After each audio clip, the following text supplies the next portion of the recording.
Hello बच्चों, let's read the question. The question says, define the intensity of electromagnetic wave. Write its formula in terms of RMS value of electric field.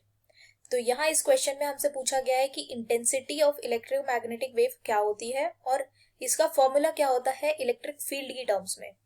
तो अगर हम intensity को define करें, intensity होती है energy per unit area per unit time.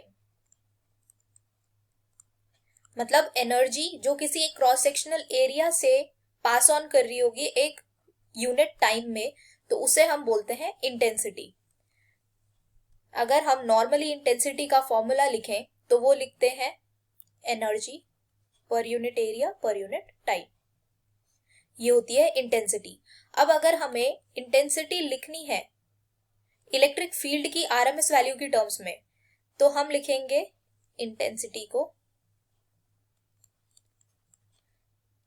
तो सबसे पहले हम एनर्जी डेंसिटी अगर चेक करें इलेक्ट्रिक फील्ड की टर्म्स में, तो वो होता है half epsilon not E square. हम एनर्जी डेंसिटी लिखते हैं energy per unit area per unit length, मतलब एनर्जी पर यूनिट वॉल्यूम को हम लिखते हैं एनर्जी डेंसिटी, और इसकी वैल्यू होती है half epsilon not E square के इक्वल। अब हमने बोला कि हमें इंटेंसिटी जो चाहिए वो चाहिए energy per unit area per unit time. तो अगर हम न्यूमरेटर एंड डिनोमिनेटर दोनों जगह टाइम से मल्टीप्लाई कर दें तो हमारा जो ये पूरी वैल्यू आएगी ये हम बोल सकते हैं इंटेंसिटी है, multiplied by time multiply divided by length, half epsilon not E square. तो ये अब अगर हम इसे रीअरेंज करें तो रीअरेंज करने पर हम लिख सकते हैं intensity is equal to half epsilon not E square, length numerator में जाएगा और टाइम डिनोमिनेटर में।